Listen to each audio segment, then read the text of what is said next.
issue, a lot of people are going to be, well, he's basically shunning the people that's trying to make it a race issue. And so when they see a person like him up there, hey, that's going to be a problem for him. And the reason why I try to tell people is if there's not clear video to show kind of what happened, and if there's not a clear ganging up or a clear path of bullying or whatever they're saying with that, we got to be very careful about what we hear in the news, because from the people that I've talked to that watched the video, you don't see much of a pre-altercation. You see basically it's him versus Karmelo. And if he puts his hands on if he puts his hands on Karmelo, Karmelo is allowed to respond. So if he puts his hands on him, Carmelo's allowed to push him, punch him, knock him down, remove his hand. My concern is the way the law reads in Texas. You can respond to force with force, but you can't respond to force, non-deadly force with deadly force.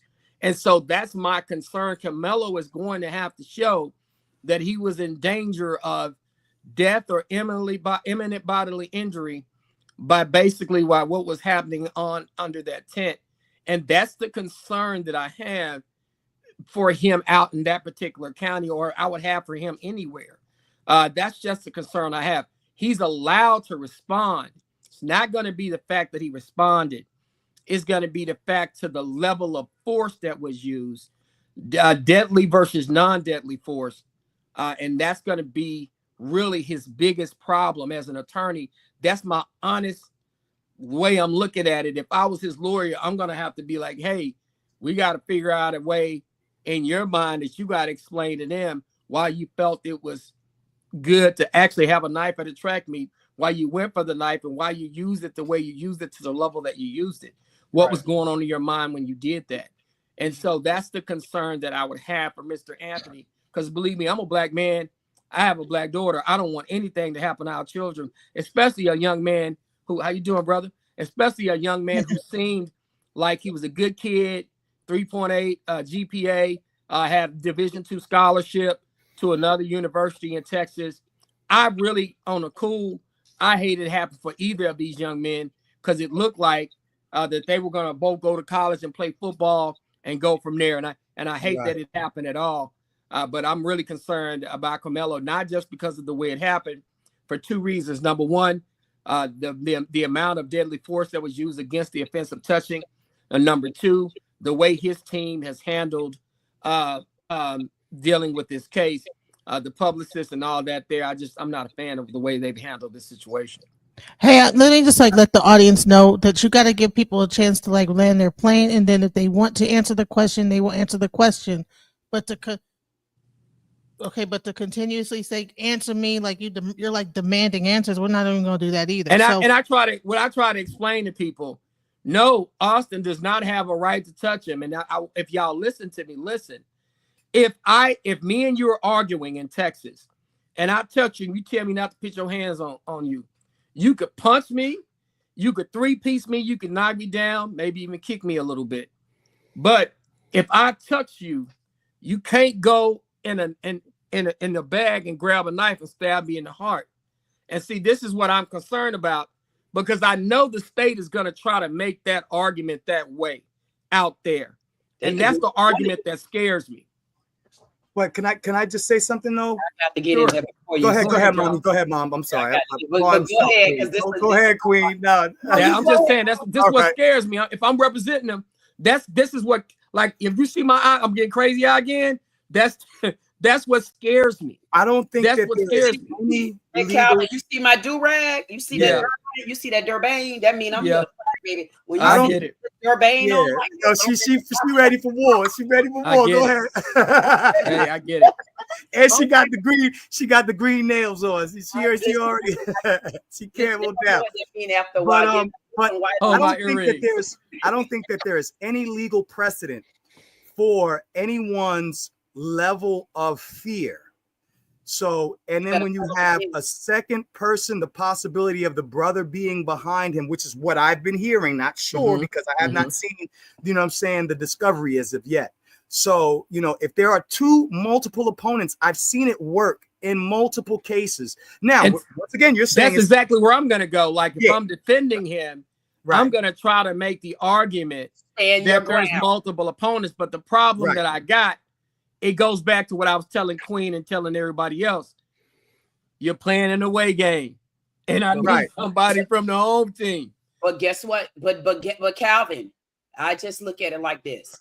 When I compare this case back to Trayvon Martin, there were two young black men, both of them 17 years old, and got railroaded in different ways, if you ask me. One had a weapon of Skittles in a hoodie, and the other one had a weapon of a knife in his backpack. We can argue and say about this weapon in the backpack, but one of the main questions that attorney need to find out, how long has he been bringing that weapon in the backpack? Because that might not have been something where he's always, he just took it because he went to that school. And if we go back and everybody I've asked in my chat that come for me, I want to know, do you know any other kids that bring two things to school, weapons and drugs, every single day?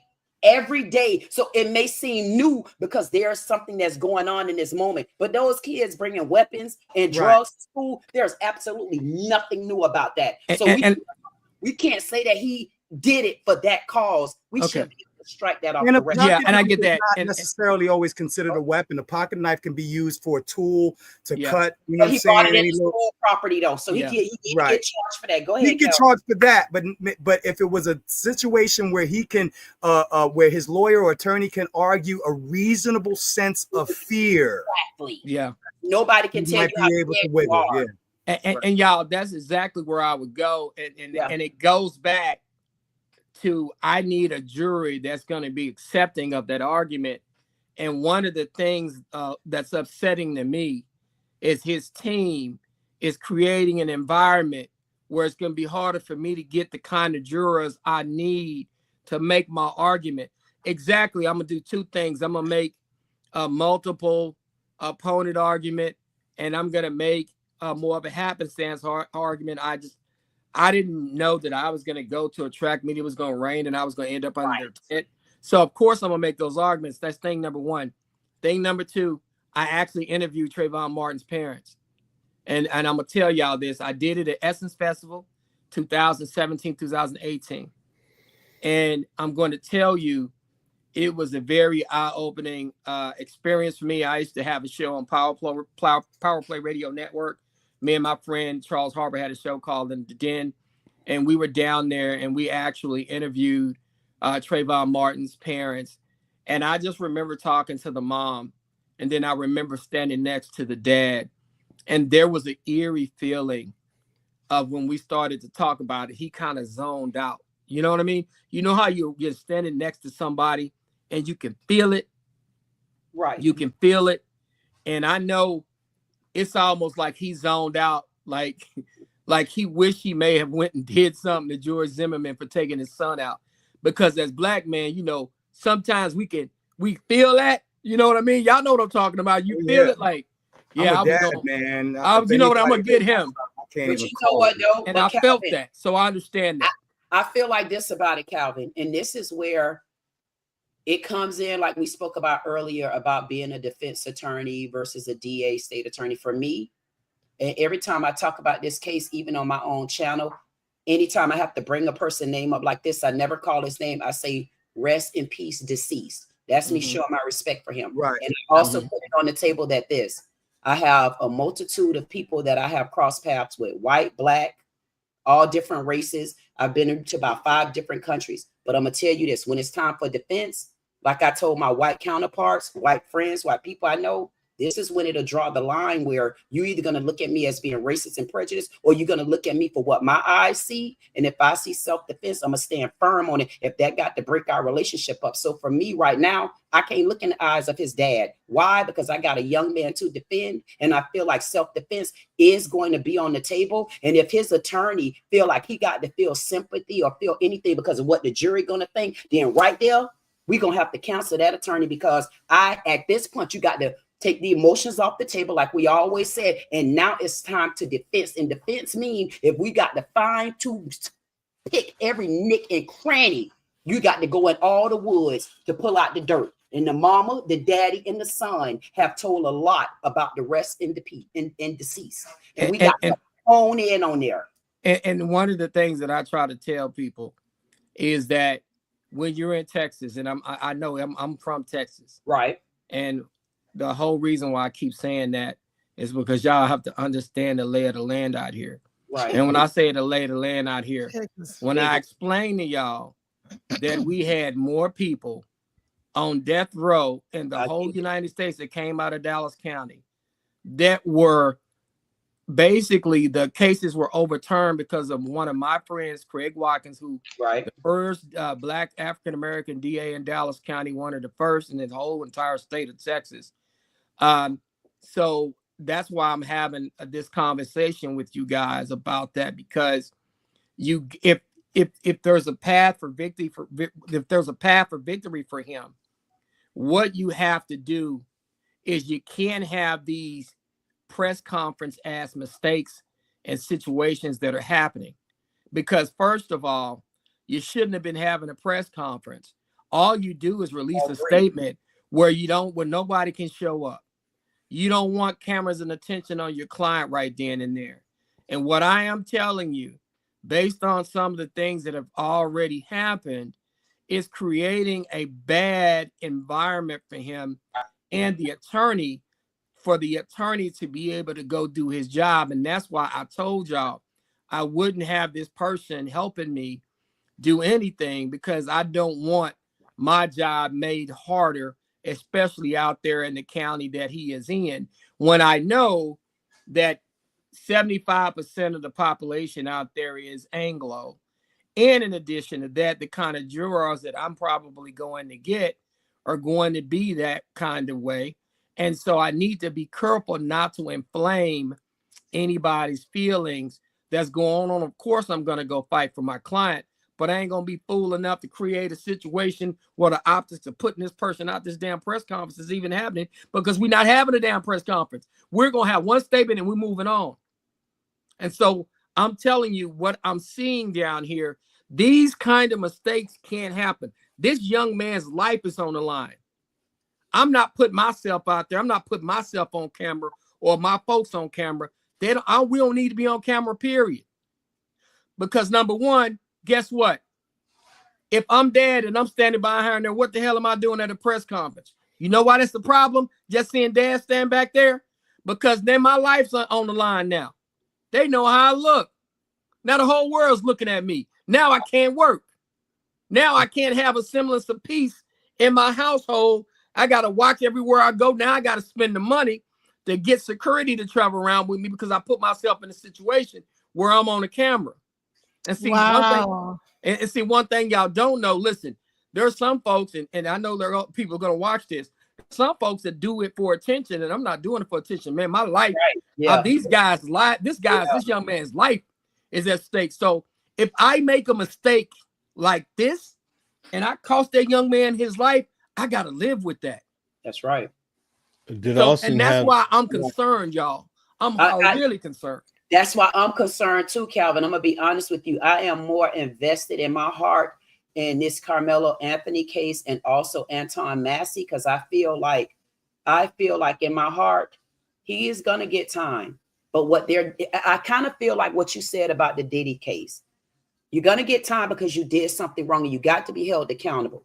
But what they're trying to charge you with, to me, needs to be taken off the table. And as the young lady said, she said, do you think he should have been able to touch? Of course not. Absolutely not. And that's what the problem is in our Black community. Or is it a problem? When you put your hands on us and you're uncertain, what do you get back? Now, hold on. Queen, can I share something with you before we get to the next part of the conversation? Louisiana is even worse than Texas. I know. That's why. So let me tell you something. With Antoine Massey, I'm going to say this little phrase that one of the radio stations used to say. Stoop down, baby. Let me jack you up. I'm trying to tell you. Listen, it's going to go bad for him. It's gonna go bad, but you know what? It's going. But why is it going bad though, Calvin? You know why it's going bad? Because you notice the guy that's still on the run is on the run for murder. Why were they after Anton Massey so bad? You know why? Because he just spilled the secret. He the first one that did a video. He exposed, and they had to show the inside. He exposed something. Listen, and they covering it up. Let me tell you something. The movie that I'm in, a movie that I'm literally in, they locked a man up for 43 years for a crime he didn't commit. I'm going to tell you how bad Louisiana is. I want y'all to go to our movie, He Never Came Home. I want you to understand one thing. A lady gets killed. I have a mentally challenged 16-year-old black man on one side of town. I got a regular 26-year-old white man covered in blood on another side of town who has actually talked about robbing somebody.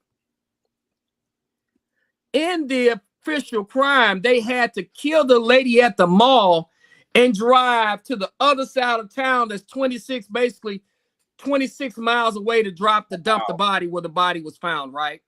Right.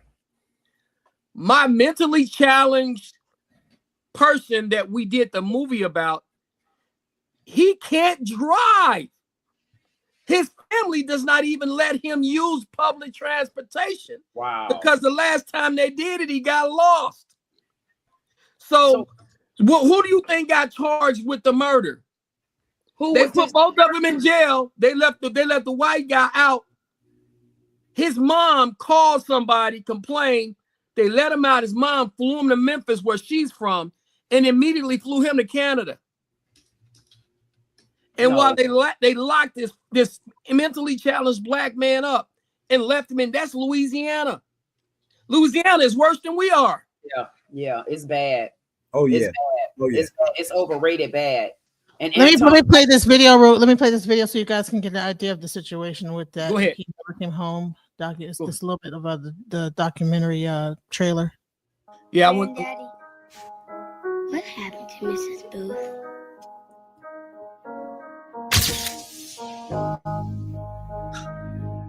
Somebody killed that lady that knew about her when they was covering up, and they had to put it on a black man.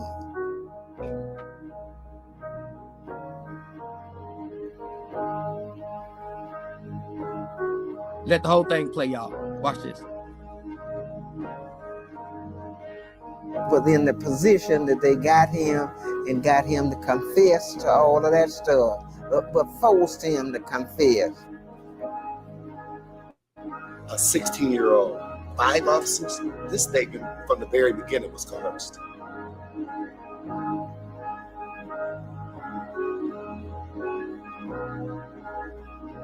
You have somebody that's mentally disabled, who's in a room for the first time, who has never been interrogated. They may not understand what they're being asked. They're more susceptible to pressure.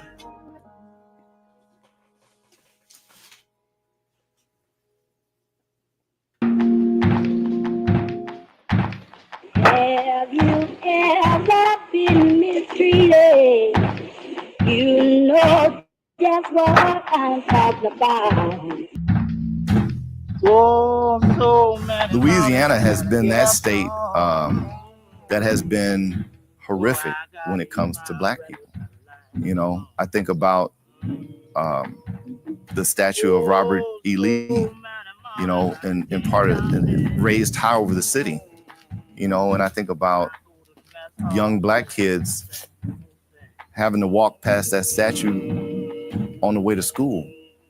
And the ideology of white supremacy still looking down all over that state. You was always considered as a boy. It didn't make no difference who you were. If you had brown skin, you was a boy. It was very segregated, especially in person, you know, in the rural. It was no interaction. The white man loses his conscience when it comes to equality and justice for black folk.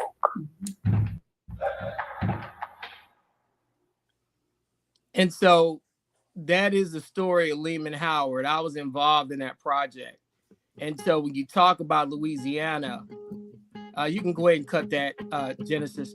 When you talk about Louisiana, that's when you look at how things are down here in the South and why you got to be extremely careful when you handle a case. Now, I want people to understand one thing. To get the results you need to get out of this case, you have to handle this case a certain way. Right. The South is different. What you do not do is have a damn press conference where you're putting the boy father out of there. Should he have been there? Hell no. But you don't even create the situation where the man can come in the first damn place anyway. Because at the end of the day, the cost that is the cost in this case is not going to be to you. If the case is lost, that young man's going to lose his freedom and his livelihood and the direction of the rest of his life. And so that's why I don't like what's going on here. And I said it, and I say it to a lot of people. I know Mr. Alexander. He don't like what I'm saying. It's so be it. Like this, as the song says, so be it. I don't care. What is it with the press? Because even with the Roy Hinton Jr., I saw that his lawyer actually spoke to Fox News, the press, the local press, about what was going on with the case. You have this situation. I think that this young man has talked to the press several times about the case. Do you think it's like, and even with the Diddy case, there were some instances where you had people getting involved with the press, and I think that might have even stopped people from being able to testify in certain instances because they were involved with the press. What would you tell people about even getting involved with the press? Why do people want to jump on the news and get seen and do all that? And see, that's how people are. I tell people all the time, even when I worked for Chris Bosh, I wasn't jumping out telling everybody what I was doing. I did my job. I did it quietly for the most part. And when it was time for me to step out, the only times I really stepped out there was when we had our Chris Bosh Foundation events in the summertime for the kids, because that was something I took the lead on. But when he's having a press conference, I'm not out front with him. That's his press conference. When some other stuff is going on, I'm not out front with him. And I did stuff for that family that people don't even know about. Stuff was going bad in the background. I don't talk about it, but I wasn't jumping out telling everybody I was doing it. Some people are not used to having accomplished things in life to where they've headed things. Me, I'm used to that, and I put the client first. It's not about me. Right. And you know what I wanted to ask you? With the attorney, have you spoke to him to ask him when he sees stuff like this from the spokesperson? Has he tried to speak to him, tell him that it's running the case? Or is he saying, you know what? My job is to defend my defendant, and whatever he's out there doing, I'm going to have to just put my questions on the line, and I'm going to have to go for any witness that they come. And if they hit that stage, I'm going to tear down every sentence that they put together. Listen, Mr. Howard's going to do everything. He's going to do everything he has control over. But even as the attorney, I can't tell the client and their family and the spokesman what to do. But I will tell you, if it was me, I wouldn't work with. Unless we had control, unless I got CCs, what we call CC client control. Yes. Unless I have client control, I'm not dealing with it. And Mr. Howard's doing everything he can, but at the same time, he doesn't control everything. It's his mom and dad, and it's what they want to do. But I also want to ask you, how long ago was this press conference? Isn't this one of the press conferences back from when it first happened? Because I haven't seen any recent press conferences from this. That's all they needed. This is all they needed. After the disaster that happened, the first one, they didn't want to have anymore. Right, but guess what? And that's, I get what you're saying, DJ. That's all they needed. But I can also tell you this, and that's all. If the defense know what he's doing, and you say he's a very good one, all he needed too. Because guess what? Soon as it happened, you got the mama that went slamming the son and didn't realize she was slamming the son. You got the daddy that went slamming the son and didn't realize he was slamming the son. You got the own brother that went slamming the son. I don't think they understand that even the interviews that even they did were damaging, and they didn't understand that those interviews were just as damaging, if not to me, more than what he did. Because they went to saying how he was out slaughtering hogs the week before, how he came back begging to go to. Can I ask y'all something? Mm-hmm. I want to ask y'all something, right? You in a county that's 75% white. That's what my problem and the is. majority of the people that are seeing this thing going on is 75% white. In what world do you think that they looking at the brother and the mom and the dad? I'm gonna tell you something, man. Some people just flat out say it's vengeful. Let's be honest. Who do we have as president right now? Mm-hmm. We got a president basically that damn near, and we got to start waking up, y'all. And we're gonna have this conversation. We'll have a family. We're gonna call a huddle, time out, huddle. How the hell you think Trump ended up being president after actually attacking? He literally tried to send people in there to kill all our goddamn House of Representatives, senators, and people, everything in there. Right. Those you dealing with some heartless folks, man. And the last thing you want to do is inflame a bunch of heartless people. Because and let me break something down to you. When you're in a county that's 75% white, and let's be real, and that's why we gotta keep it in the family right here. Let's be real. Right. A lot of people are gonna see, regardless of what you think about Austin Metcalf, they're gonna see that as their son, of course, their grandson, right, their brother, they nephew, their cousin, their best friend. So what you want to do is you want to avoid anything to inflame their emotions. They're gonna inflame anyway because they already inflamed because I get it versus a white. But I get it, y'all. But as a defense attorney, what I can control is the fact that we ain't got to have no damn press conference. Thank you. Boy, daddy's showing up. We ain't got to do all that, man. They kicked the dad out they kicked the father out. The father said that I was just trying to shake their hand and make amends with them and be whatever he tried. Now he like he's the peacemaker. Oh, look at him, he's such a peacemaker, and he was only trying to be cool with them. Listen, y'all. What kind of asshole? Let me tell y'all. And then this guy lost. It don't matter. Press conference. Listen, one time. There was a situation out in front of the Dallas County, the Collin County Courthouse, y'all. Uda, did you have something to say? Because I know you're sitting. I just got it. I mean, let me tell y'all one more thing. There was a situation in front of the Collin County Courthouse where a white supremacist organization tried to reach out to the dad of the white kid who got killed and say, "We stand with you, brother. We're with you." The dad got the microphone and told them in their face, I am not like that. I am not a racist. We do not stand for the same things. Our beliefs are not the same. I don't hate people based on what color they are. That's what that man did in that situation. And then after timeout, and then after that situation happens, you take your ass out there and have that kind of damn press conference where that man walk in there and you tell him to get out of there and leave. The optics of that are horrible. It looks terrible. We gotta be honest. Those were terrible. I was cringing. Like, oh my God, what?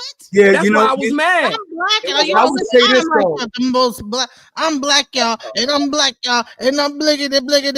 Listen, let me tell you, I was looking at that shit like, oh my God. You know what I'm saying? Yeah. And I can understand that too. But you know what? And because I feel so strongly about Karmelo Anthony, I can also overlook that because once I get in the courtroom, your defense is not on what he did back then. Your defense is what you're trying to prove as this young man not being a murderer like they saying it, and what his true charges should be. Because we can continue to harp on what this man did. We can harp on a lot of things, but what happens when we get in the courtroom? We're gonna be faced up against those jurors, and the jurors watch the news and they be on the internet. And I hope, but when you're going through questioning, those jurors are supposed to say they don't know nothing going on, though. Well, if they feel like the jurors in the case said they didn't know what was going on, right now. Clearly, they had preconceived notions. This is real pain, y'all. Yeah, of course. There's pain in my face right now. For him because I feel pain. It's pain, man. Trayvon Martin did get away. It's pain, man, and I know the way that these people have handled this young man's case, man, and he's 17 years. He don't know no better. He ain't got control, and these people playing with his life like that, making these kind of rookie mistakes, man. They make rookie mistakes. Right. Listen, I agree with you on the fact that you know what I'm saying, the press conferences and stuff were not necessary. However, you know, if the dad wanted to extend a gesture of goodwill, he could have also had somebody, a lawyer or attorney, say, listen, I want to, you know, I just want to send my, you know, my respects to the parents, to his parents at the very least, because there's loss all around right now. Yeah, there is. You know, this is not just affecting him as he lost his own son, but their child is also, you know what I'm saying, being threatened to lose his life and his rights. That's right. And so all around the board, if he really wanted to extend that gesture, he didn't have to necessarily show up, because we know folks have smile in your face and then shoot up the schoolroom or shoot up the daggone library. We know who does that. That we don't do that stuff. You know what I'm saying? But you know, you feel what I'm saying? I just want to play this again for somebody. I feel bad for all the parents. Remind y'all how this whole thing looked. Let me just play this again so you guys can get an idea of how this looked. Okay, let me just play it. But this is such a tragic case, and it is sad all around. But it's also had its share of surprises, and what happened this morning is no different. We were all waiting to hear the Anthony family talk for the first time on the record. It was supposed to start at 11. 10 minutes turned into 20, then 30. The reason? Austin Metcalf's father, Jeff Metcalf, had walked in. Who was not invited. He knows that it's inappropriate to be near this family, but he did it. Karmelo Anthony is charged with murder in his son's death at a track meet in Frisco on April 2nd. Jeff Metcalf said nothing. He just stood and waited. The group hosting this told him to leave, or they'd call Dallas police. The group's founder, Dominique Alexander, made this statement. Is a disrespect to the dignity of his son. Jeff Metcalf was escorted out by DPD before the family arrived to speak. Oh my God. Ultimately, it was not a court order that made him leave, but because the owner of the building said he was trespassing. Jesus. Metcalf shook hands with officers and then left. This press conference was about the family didn't kick him out. The PR company and the building people picked him. So it's not even the family's decision to kick this guy out. That's what I'm saying. So we still should be able to defend hearing from him. Carmelo's mom, Kayla Hayes, and we finally did. We believe in legal process, and that is where the truth will come out. To the family who experienced the loss, my heart truly goes out to you. The family says they've endured threats, lies, and racial harassment over the last 2 weeks. Our family has been under attack. Mostly over a fundraising page they say they haven't been able to access until Wednesday. They're fighting claims they're profiting off of this or living lavishly from the funds raised. We have endured death threats. My husband had to take a leave of absence because he's afraid what may happen to our family. We've asked for comment from Jeff Metcalf. He told us I want to respond after this. We're also told this will be the last time we hear from the Anthony family before a possible trial. But that will not stop all the talk from the outside and any more surprises that have come with this case. In Dallas, I'm Jobin Pueniker. May I sidebar? May I approach the bench, please? Go ahead. Yo, I want to cry, man. I want to cry. I know. But Karen Reed case, right? The Karen Reed case was about a white woman who basically was charged with running over a police officer. This guy took his brother's children he didn't have his own children. You know what I'm saying? His brother died. He had two of his brother's children, and he was a good cop. You know what I'm saying? Like, he was a good cop. I from what I you know what I'm saying, have assessed from the evidence that they provided, this dude was a good dude, right? But she had a lot of emotional issues going on, and she was very demanding and this, that, and the other, and she was causing a lot of conflict. The guy was ready to really let her go in a lot of the text messages, right? So at the end of the day, they were at some kind of party. She dropped him off at the after party at another police officer's house where there was other officers and stuff there. And the evidence showed that when she backed up at 25 miles per hour, that his phone stopped moving, and this man was in the snow, frozen and broken, right? He got hit by the car, according to the car data and the cell phone data. And I mean, it was conclusive as far as I was concerned. At first, when her first trial went on, you know, it looked like, you know, there was a possibility with the police officers that didn't like her that there was some kind of, you know, collusion and stuff going on. But once the second trial came out and the evidence came out, the the data from the car and the data from the phones was conclusive as far as I was concerned. But you know how many white folks went out there to support that white woman after she was that after the evidence, you know what I'm saying, was conclusive that she literally smacked that man at 25 miles an hour moving. He's black. But he's a brother, he's a young brother. Right. Now look at the Kyle Rittenhouse case, right? Kyle Rittenhouse. I'm a court watcher, y'all. I sit here and watch this stuff every day, 8 o'clock to 6 p.m. My son knows how to make objections at this point, right? So I'm, you know, I hear what you're saying. I was going to say before that if his attorneys feel that he's not going to be able to get a fair trial, you know what I'm saying, of his own peers in there are some opportunities that he can try to motion for, like possibly moving out of the state. No, I'm gonna tell you why. I'm gonna tell you why. Go ahead, please. No, you're not gonna be able to move out the state. Number one. Okay, that's the first thing. If you go to another county, yes, you did, Penny. Jesus, you don't want. Listen, let me break something down to you. We're in Texas. I practice in Dallas County, which they're not going to allow the case to go to. They're going to object to that one. So the counties that you have around are Tarrant, which is worse than Collin. You don't want to go out there. Hell no. Tarrant County, you don't want to go out there. Right. One of their county commissioners is flat out. I'm almost saying he's Donald Trump Jr. basically out there. That's where I got caught up in Tarrant County. Jesus. So no, you don't want to go to Denton County. No, you don't want to go Denton County. That's worse.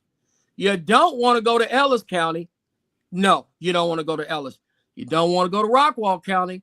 So he can't even motion for a judicial ruling based on the evidence so that the judge can make the hearing as opposed to a jury that may be biased.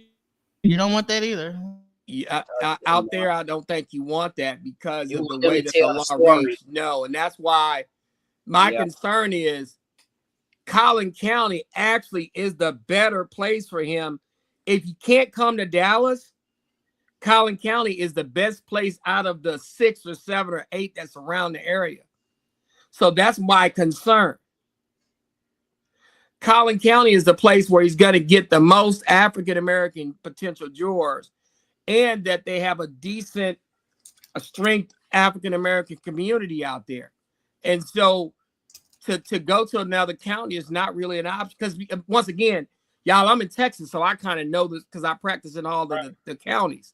And so Dallas, if you're asking me, if I want my case tried in the county around here, my first choice is going to be Dallas. My second choice is going to be Collin.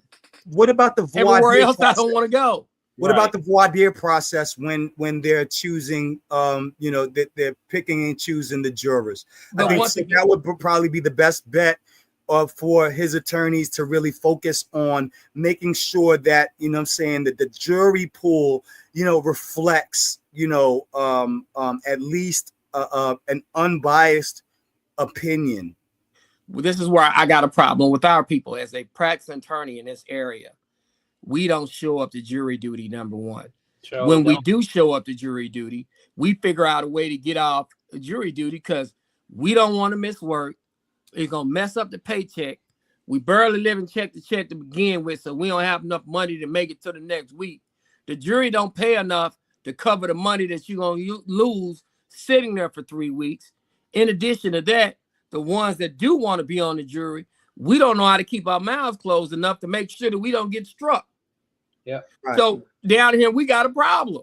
Yeah. And so that's why I'm worried, y'all. Listen, y'all see this look on my face. I'm worried.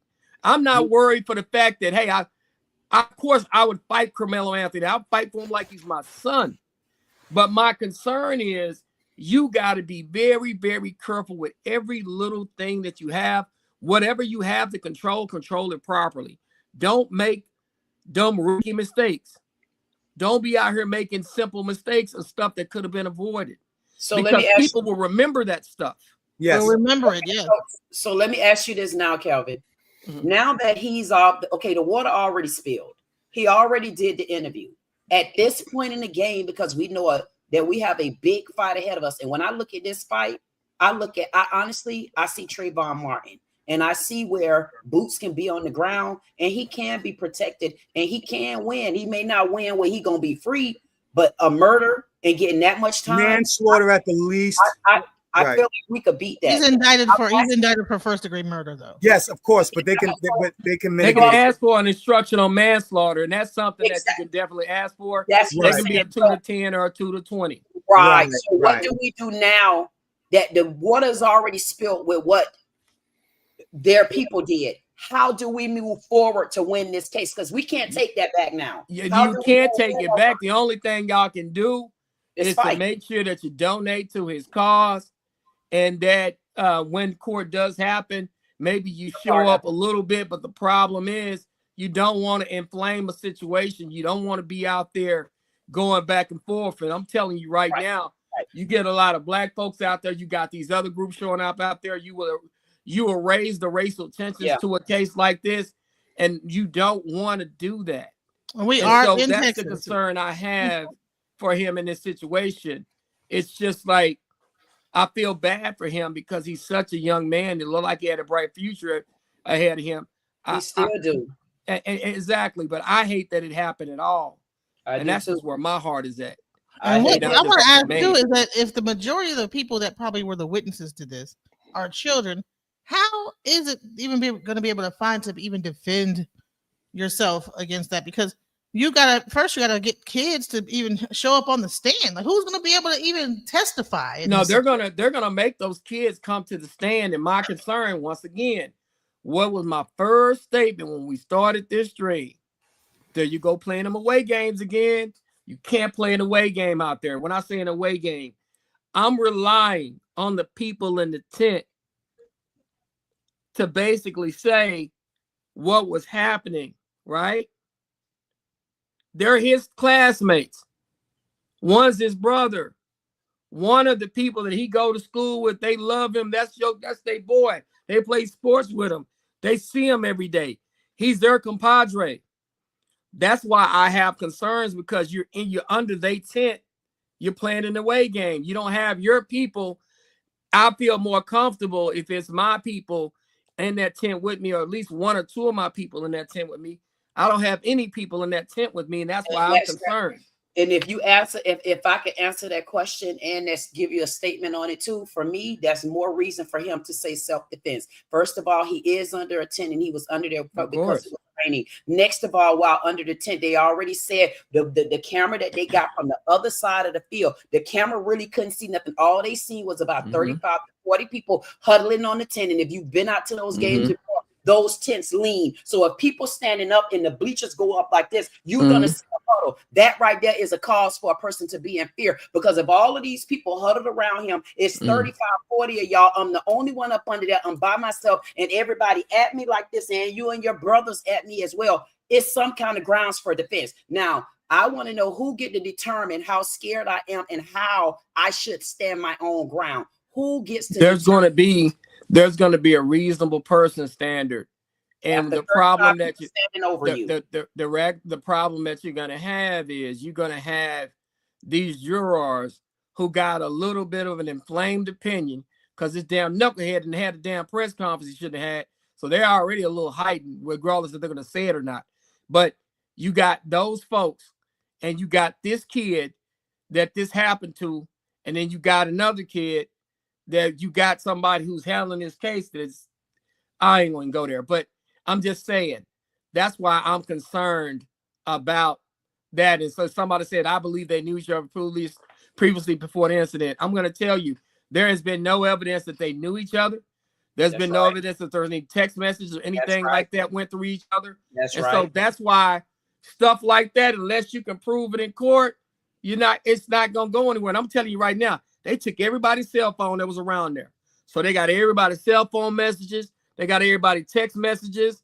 They got everybody's GPS coordinates on those phones. I'm telling you right now, that technology nowadays, it's over for anybody committing any crimes because of the way the technology is caught up with us. Yeah.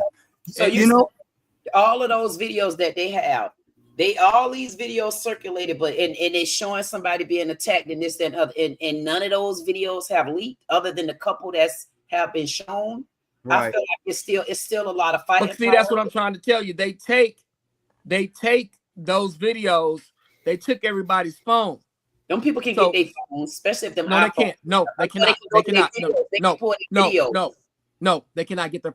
They cannot get their phones. They cannot get their phones. No, I'm saying they can't get their phone. They got access to get their videos, because even with my phone, if my phone break right now, I just left from the phone company. They said if my phone break, all I need to do is log into my account online, which house all your videos and stuff. And what they're going to do.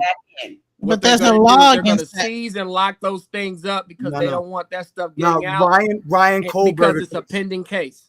The Ryan Kohlberger. So we like if so the courts can access all of that. The prosecutor's office and everything can access everything. Yeah. Right. So Ryan Kohlberger, who just, you know what I'm saying, literally pled guilty to 4 murder charges. Right. So and he did that. He pled guilty because he was about to get the firing squad in Iowa.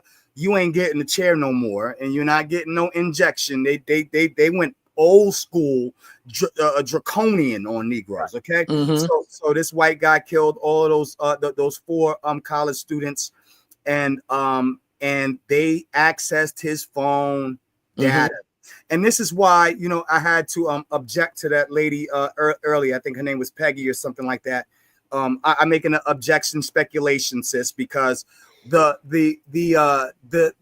data from the car and the phone, the cell phones and car data in the Karen Reed case, in my opinion, was conclusive. However, the jury was still not up to par on that kind of evidence. And I'm talking about evidence that you can't, oh, well, she didn't hit him. That's not what the data says. And that data might as well be like DNA. That's forensic science.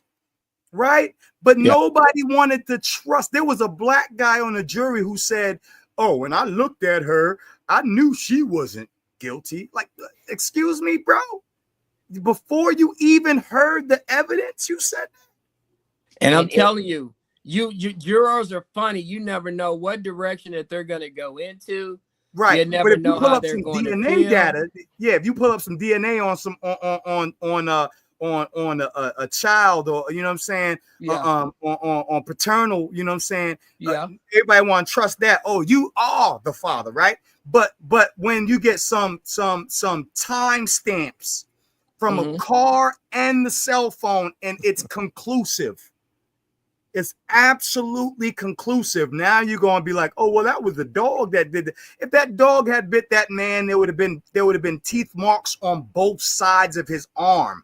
But there wasn't. There was scrape marks on one side, which would have supported the idea that the back what do you call it, light, the tail light broke and scraped him as he was getting knocked out at 25 miles an hour. We got to be more careful.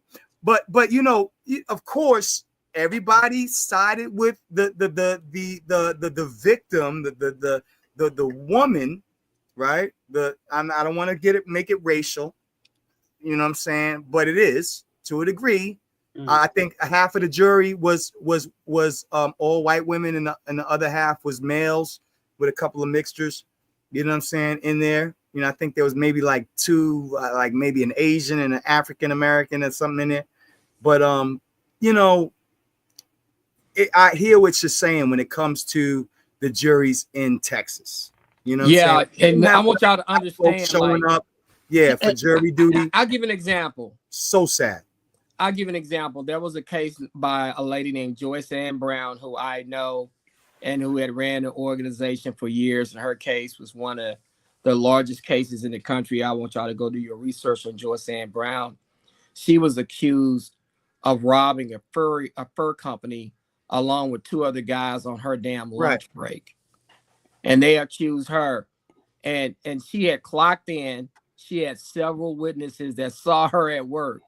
She didn't have the time, based on somebody actually drove where she would have had to drive through, committed the crime and drive back. It was actually impossible to actually do. Wow. And they found her guilty.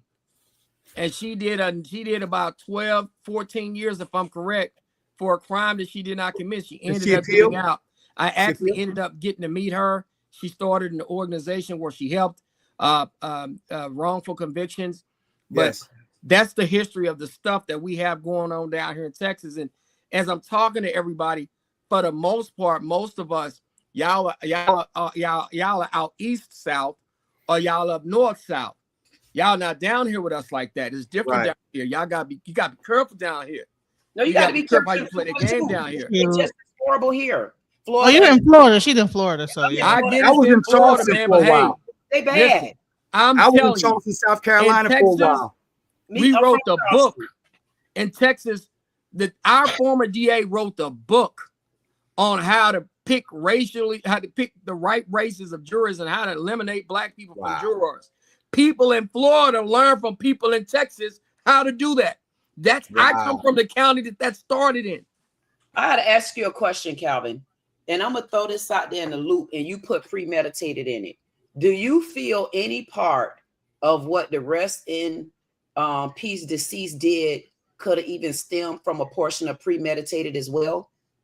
Because when he was told, when he came and asked him to move, and he said no, and then he said it again. He said, he put his hand up. He said, touch me and see what happened. Right there. Do you think it could have been a form of quick premeditation when he decided to reach and grab him instead of stopping right there, turning around and going getting the adult with the right muscle to have him move from under that tip? Because everybody want to say premeditated on Karmelo Anthony's side, but what part of that would have led? You don't think nothing in that was premeditated from this young man? Nothing that he could have done differently? And this is what I'm trying to tell you. They're not, a jury out there is not going to look at it that way. I hear what you're saying. I get it. You're speaking from the heart. I get it. But that's not going to be the question that's going to be posed to the jury. If you do something wrong, you are allowed to respond. So if somebody touch me, I ain't got to let nobody touch me. I can two-piece him. I can push him down. I can take his hand off of me. I may be able to do a little something to him, a little extra. So but the problem is in Texas, based on what the law says, and I know that they're going to argue it this way, they're going to try to say that the stab to the heart is deadly force, and it is not the kind of force that was allowed to go back from the offensive touching. You're not going to be able to go response to an offensive touching to deadly force. And Karmelo is going to have to show, well, maybe I was in vicinity with a lot of people that are not from my school, not from my team. I felt like other people were saying things, so that's why I took the route that I took. That's and right. He's going to say that, and then it's going to be up to the jury to decide if they're going to believe that or not, and that's going to be the issue. So let me say this. Let me say this real quick. Let me say this. In that case, we have a jury that's going to. Okay, I'm not sure. I'm gonna do a search. What are the news outlets that are prominently watched in Collin County and surrounding areas? Oh, WFFA, KXTX, the Channel 8, Channel 4, Channel 5, Dallas. Those are the things that people are watching. And so my concern is the level of response is going to be the thing that gets questioned, and the case will turn on that level of response. Non-deadly force versus deadly force. Now, as I sit here as a kind of a legal analyst, I'm telling y'all that the biggest part of his case is going to be, can you respond to non-lethal force with lethal force? Was there the apprehension from your side that they were going to use this additional force above touching against you? So based off of that, you decided that you felt that deadly force was needed to combat the kind of force that was coming at you. And I think that's where the case is going to turn. And that's where, as an attorney, that's why I get concerned. But how it's old not is the he? fact that he responded, it's just to the level that he responded. Right, but he's not. When we talked about videos, it says that the video shows no obvious altercation prior to the stabbing. I mean, it wasn't no big hoopla. But it wouldn't have been a prior altercation. It wasn't prior. It was in the moment. This wasn't this. I mean, it depends on how you define it prior. And see, for me, this is what I'm gonna tell y'all, right? Level of fear. For me, that's why I got a problem. I would have liked to see it for a little bit more of an altercation. I want to see a little bit more of a ruckus because it's gonna give me more to work with. Well, right? what's the problem with that is if he got punched or kicked and there was another person behind him, even if the other person didn't hit him, that doesn't mean that he would have been able to reach for his weapon to defend himself. If he was afraid of that guy and that guy and prior freaking, from what I'm hearing, though, I think you stated that there wasn't any evidence to support. There was no evidence that they knew each other before then, and that there was any threat prior to before then to come out by now. Right.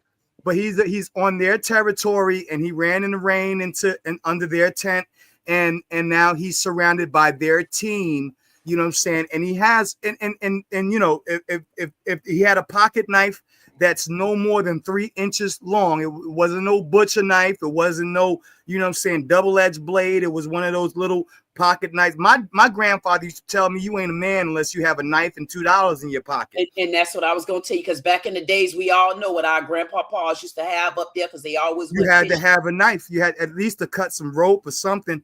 You know what I'm saying? Like if you in a situation, or you get tied up or something, you know what I'm saying, or you gotta free something up. You know what I'm saying? Well, I don't care. Down south, you gotta free up a hog that got caught up in some ropes. Or, you know what I mean? You have to have a pocket knife. So a pocket knife is not necessarily legal, but you know what I'm saying, if they could try to establish some evidence that he brought it to in order with intent. And that's the problem. I think the prosecution is going to have, as of course, we're knowing that the jury pool might be tainted with implicit and explicit biases. However, legally speaking, you know what I'm saying, from the intent, you know what I'm saying, because intent is everything. Mens rea is everything, right? When it comes to whether it was a first-degree murder or a manslaughter charge or a self-defense charge. And self-defense can oftentimes, especially in a stand your ground state, be defended by the level of fear that one might perceive from the altercation, even though maybe they didn't have weapons. They try to use that in that case with these 2 young men in the I'll be quick. I'm sorry, I don't mean to be long-winded. With the the preppy party murder trial on Court TV, still going on. It should start back over on Monday with the preppy murder trial. The dude, you know what I'm saying, they said, well, listen, he's not no martial artist, he's not a weapons specialist, but he was getting kicked and beaten by multiple opponents. You know what I'm saying? And at what point do you decide when it's time to use that kind of force before you get kicked in the head and have an aneurysm? And that's the argument that he's going to try to make. And that's one of the arguments that I would try to make. Everybody in the comment section, let me be clear. I'm not making excuses for anybody. No. What I try to do, I try to tell folks where our problem, where our blind spots are. My job ain't to come to agree with anybody. My job is to look at a situation, obsess over my problem areas and try to fix them. And that's what I would be over obsessing on. I agree with I would be over obsessing on my problem areas, trying to fix them. And that's why it's rough, y'all. And listen, I'm gonna tell y'all one thing. That's why I try to tell people, I cannot be a prosecutor. I just can't do it. I feel dirty if I did. I would feel dirty. I'm gonna be honest with you. I probably have to go bathe after every case because I can't do that. I just can't do it. I want to say this to One Love in the chat. You know what I'm saying? Yeah. I'm not making excuses. Those dudes were thugging. Those dudes were thugging on them, B. You know what I'm saying? I really feel that. So, but we still gotta wait until the evidence is presented. I want to say something. All right, guys, we have approached our time. We're 30 minutes over, and we never got off the first subject, so we have to come back. We're gonna come back again, but listen, y'all. Let me tell you what I'm gonna do. And I know, Mel, I'm hoping that you come down here and check us out. Man, I got some good places we're gonna take. You're gonna take care of you, New Yorkers down here. We got you covered. But I'm gonna tell y'all. Listen, y'all. I love doing this with y'all. And the reason why I say I love it because everybody brings a different element and opinion. Right. I respect everybody's opinion. Just as a lawyer, I tell y'all, when I see a problem in any case, I over obsess about it because I like my clients to go home. I don't like people to go to jail. Dealing with me, I may have 2 or 3 people a year out of 300 that actually got to go to jail. And I don't like that. And so, so when I see a problem in a case, I over obsess about it and I get concerned because I anticipate what the other side is going to do. The way that the law, and y'all were with me earlier when I was reading out the law, actually reading out the way the law works in Texas. I would be concerned about how this happened based on how they write law here in Texas, because every state is different. New York is different from California. California is different from Florida. Florida is different from Texas. Even though we both have stand your ground, there's certain amounts of stuff that's statutory laws. Like we don't got to do ground up here in New York. And then on top of that, there's discretionary situations. There's some self-defense, but you still have an obligation to try to retreat here. Yeah, some states you do, you know, and that's why, that's why I get concerned. So I want everybody to understand on the environment that we have this case here in Texas, what my concerns are. I'm not going against Karmelo. I'm just telling y'all what my concerns would be if I was. I don't think it's as an attorney, you have to think about all of the angles. Yo, listen, y'all, I would love for us to create a true crime panel. You know what I'm saying? I listen. We clean house with that, yo. Yeah, I'm serious. We should. We got good folks on this stream. We got Mel, TV all day. Michael Ayala. We got Queen here. We got Queen. Listen. We need to do more of this stuff because our people really need that legal literacy, and they need these conversations. You know what I'm saying? A lot of people just think that they're going to, handle something a certain way, and they don't know how to handle it. My son sits and watches me watch court TV all day. He watches all kinds of trials, and and I'm able to have a conversation, explain to him, like, you can't chase after somebody who pissed you off and then do this, that. You have to know how to move and defend yourself, but at the same time, you have to also know in this state you got to retreat. Every state is different. You know what I'm saying? And on top of that, you're African American. Mm-hmm. You know what I'm saying? So you got a couple of things working against you. Mm-hmm. You got to be careful, and you got to remember your dad. I'm going to fight for you, but you know what I'm saying? If something happens, to work with. You got to remember, I'm not going to hold it all together. I'm not Houdini. I give you something to work with. Be careful, right? Right. One question before we leave. Do you think that he implicated himself when the police pulled him, apprehended him? He says, and they asked him what happened, and he says, "Well, yeah, I did do it. It was so." He kind of admitted to it was so. I did it, and it was self-defense. Like, I don't think that hurts him. I think that's what he's saying, how he felt in the moment. I don't think that really hurts. I think the biggest part of his case is he going to be allowed to respond to the level that he responded? And that's where the case is going to turn one way or the other. And does the jury believe that he felt like he was in enough danger to respond the way he responded? But you and can't, how you they can't gauge for his level law. of fear. Yeah, right? his level of fear and the level of response. He might have been beat up before. He might have had some traumatic experiences in his past. Not even that. He might not be a fighter. You know what I'm saying? Like, some folks are a fighter, so they think, well, they assume that because he's black, he's supposed to have some hands, and maybe he ain't got no hands. He just didn't want to get beat up. But in the news, they have showed all types of stuff. Scared out of his drawers. In the news, they've been showing him, making him look like he is like some thug. They always want to turn us into animals and thugs when they're the ones freaking daggone eating people. Jeffrey no Dahmer. Exactly. I don't say no Diddy. I say no Dahmer. No, I know he said come on, y'all. But listen. We got to do this again. I think we can try to do something next Sunday. I'll try to follow up this case with whatever I'm hearing out here and whatever I see out here in Texas. And like I said, I got to be careful because I know a few of the people involved, but I'm going to be honest with you. I'm going to tell y'all the truth. I'm not going to put 1 pack Kool-Aid in it. I'm always going to put 2 packs and a bunch of sugar and a lemon in it.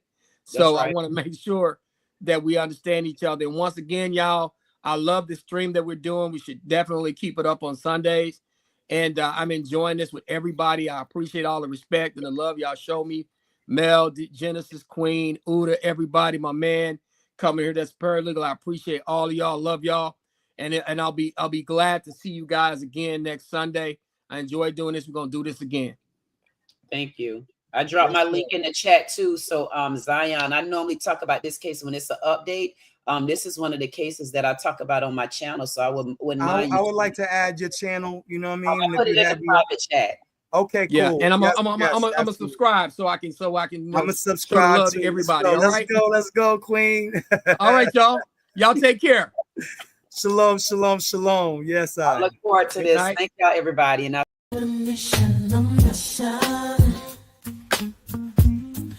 trying to get it right. Transition, changing the way that I see life. Transition mind. I'm on a mission, trying to get it right. I'm transitioning my life, making a transition. Ooh, making a transition. Ooh, ooh, ooh, ooh, ooh, ooh. Making a transition. Ooh, ooh, ooh, ooh, ooh, ooh. Making a transition. Ooh, ooh. Trying to mission. I'm on a mission. On a mission, I'm trying to get it right. Changing the way that I see life. Transition in my life. On a mission.